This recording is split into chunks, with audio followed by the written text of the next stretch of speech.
Okay, quiet leg, bending elbows, good trot, and what else?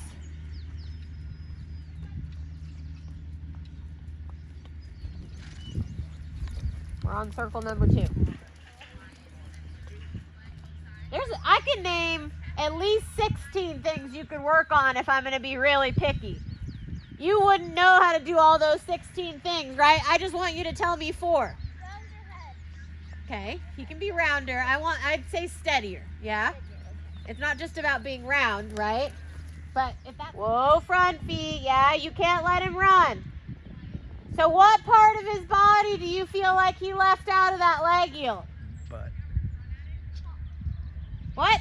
Haunches. Exactly. Okay? So don't attack him now to move the haunches, right? But you have to think, how tactfully can I get him to move the haunches? Now that was barely any step of a crossover, right? So circle here for me. How do we get more crossover? How can we ask for more crossover? What can we do in our bridle? What do we do to his bridle to ask for more crossover? Yeah, don't let him go so forward, right? One of the exercises we'll be doing, if we can get to it because it's hard, is going from a trot or a canter leg yield, down transitioning and continuing the leg yield. So canter to trot in the same leg yield, or trot to walk in the same leg yield. That teaches the horse, right, that because you're down transitioning within the movement to like hold themselves off, right? They can't run into the rein when you're putting your leg on, right? So you can ask for more crossover by more half halt, right? Which matches with what in your leg? What do you need to do with your leg to get more crossover? More pressure, right? And you can't kick for more pressure and throw your reins away. So then he's going to take that extra pressure and he's going to jump it forward instead of sideways, right? So you have to be a little bit more thoughtful coming through on your leg yield. Every step, what do you want to change about it, right? That's how I ride. That's what I think when I ride. Every step, what do I want to change? I want more shoulder, I want more haunches, I want more forward, I want more sideways. So that way the horse is rideable, okay? Go ahead.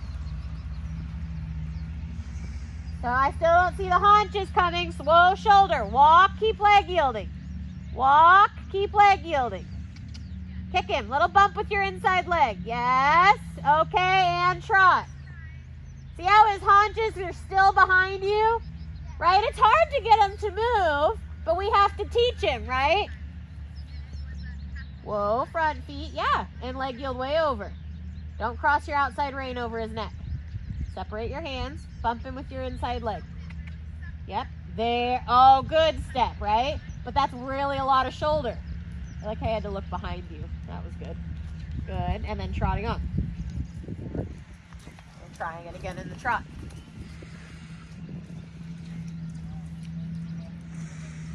Whoa, front feet. Bend your elbows. Bend your elbows. Don't wiggle the rein.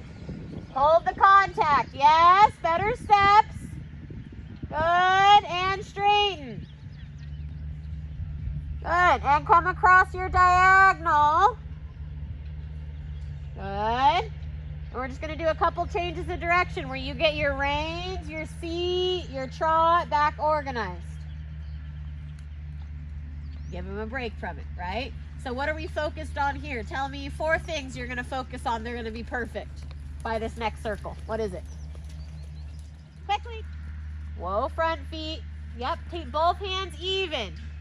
Whoa, front feet. Lots of inside leg. Post to your outside shoulder. Yeah. Don't throw your body off his outside shoulder, right? You have to make sure you stay in the center. And over. Yeah, where's your outside shoulder? Your outside shoulder. There. He's got to move off your leg. Yeah. Oh, yeah. It's hard. Good. And then soften your body and turn them down to center line. Are those inside leg bumps or yeah, so in order pressure? to keep them moving and then have the release of pressure, we squeeze like usually kind of like every sit stride. I'm like and move and move and move. Oh, to make sure the energy is maintained. But it depends. Okay. If I want way more angle and they're not listening, well, then I hook my spur into them and I'm like, this is what I mean, by the way. You know, It just depends on the horse. So here, for her, it's more that he doesn't run past her leg. but that she also allows him to travel over. Okay. It has to be a constant conversation. So see when you fell behind him there, how you went like that? You lost your balance, so he lost his, which is why I said it was important. Good there. So give and take. Tell him when you feel like he gave you a good step and when you want. Yes, Abby, super. Okay, let's change directions and do it the other way. Right, so you're going to leg yield that way now. Nope, that's the same way. That was my fault. You need to leg yield to that way. Come, just change the leg yield direction, right? You can tell them early on. Whoa, outside shoulder, straighten his neck. Oh no. Oh no, there we go.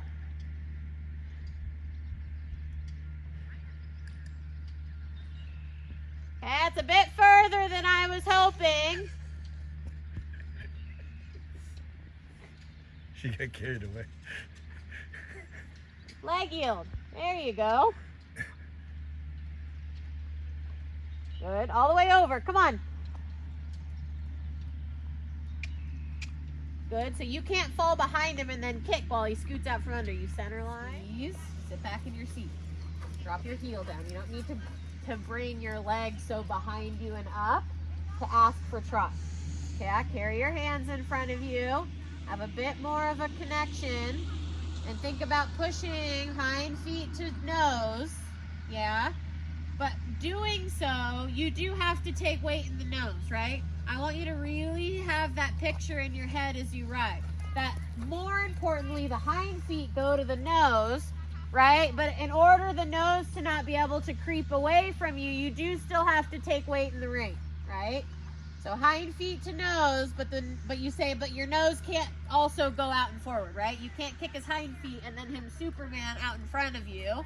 You've got to say hind feet to nose, but nose stays here. Yeah? That's it. Much better there already. Super. Good in your body. Now we're really, really, really going to focus a lot today. We're going to do a lot of interesting stuff.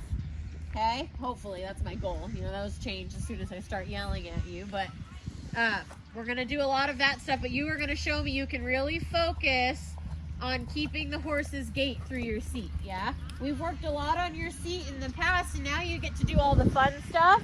And this is when the seat starts to get locked down as we start to get to do the cooler stuff, right? The leg yields, when we're not just sitting here focused on it, right? And the way that he travels makes it very easy for your arms or your seat or your hands to kind of get all crazy, right? So you have to be really conscious today when we start to do all of that stuff, that you're able to keep that under control, right? That you're able to keep your balance while we ask him to do all the hard, fun stuff. So what we're going to start with is you're going to turn down center line. You're going to leg yield to the rail. We're going to change directions each time. You're going to leg yield to the rail, and then you're going to make a half circle across the middle to come back. You're not going to use the whole arena, which means you need to make it to center line by X or just a little bit after. I don't want you to end up way down there. Yeah? Okay, center line to rail. Center line to rail, then turn before you make it way down to seat. Okay?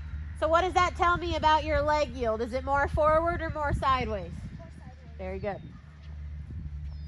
He wants to be downhill. Like he can be downhill. I physically don't think Leo can travel downhill, or he can, right? But it's harder. So you get to focus more on him, not pulling him down. You ride them the same, right? So he does stay up, but you can focus a little bit more on the roundness and his shape from your elbows. Thumbs on top of your rein, and think rein, leg, rein. I need to give you the videos of back riding him so you can see, so she can have a good picture. Or one of these days we should have her watch them be schooled again.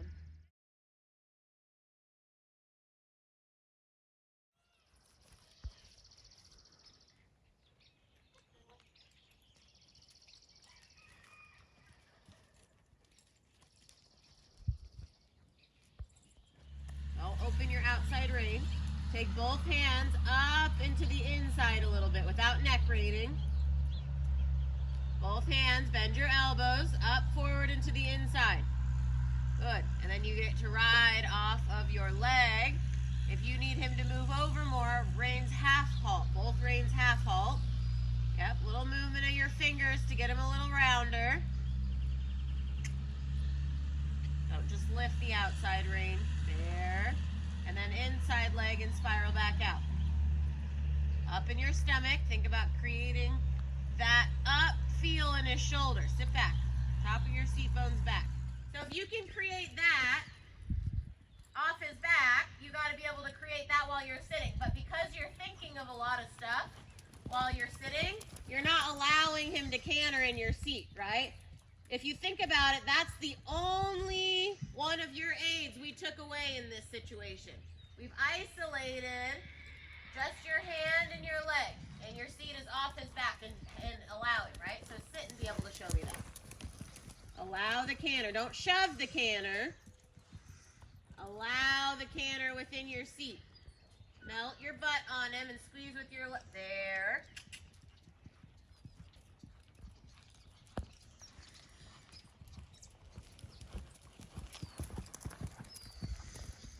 Good. Now don't only have pressure in the rein. Give, take, give, take. And all of the aids. So he knows he needs to carry it, but you're not muscling him, right? A little rounder in the nose, but now you know, don't let him break. That's plenty. That's plenty round. Good. And squeeze in your thigh and almost walk. Oh, God. Oh, God. Okay, now go forward. You did almost walk, right? I want that to be a little more fluid, but we can work on that. Half halt, slow it down, no running into the rein. Get him softer again. Get him straighter. His neck's a little crooked, right? Those are all the things you have to look at to make sure. Is he running into your rein? Do you feel like he feels like a powerhouse going in there downhill? Or can you get him uphill again without your leg and your arms wiggling? Right? How do I do that with whole total body control? You would have picked up the canter a bit easier. Squeeze your rein, squeeze your thigh, trot. A little rounder in the nose. I don't want him to bounce every canter stride. Whoa. Half halt, almost walk here. Squeezing your rein and canter. Good. Wow. Wow, right.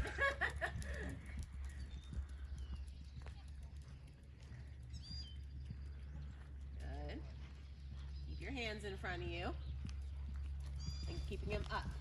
What happens that half halt where he almost walked? Do that again without letting him break from canter. Up in the shoulder, squeeze hard. Oh, and continue to canter. Oh, wow. Right? Feel that? Yeah. That's what you have to be able to create. Up in the canter, squeeze. So get up there. Yes, now get a little rounder from your fingertips. Yeah, all magic. Right? You just have to do that rhythm all the time. Up, squeeze, kick. Yeah, you gotta give him a little boot. If you, yeah, kick, yes. Good, but don't let up in the rein. Little squeeze and rounder. Ah, good job. And squeezing your thighs, almost walk. Sit back. Hold it. Good. That's 2 downhill. Kick him. Don't lift your hand, right? If he loses his balance, think about what exercise can you do that lightens the shoulders, right? If he has to move his shoulder has to be light. It's really hard for their weight to be on their shoulder and to move it. So what exercise have we done this morning that moves the shoulder and makes them sit on the hind foot? Like heeled in. Counterflex spiraling, yeah? Yes. You had to lift the shoulder up and make him turn by waiting on his hind leg, right? So we could go all the way into down transitioning like that, right? Or you could even, really good rider, has that thought and makes the horse think they're gonna do that,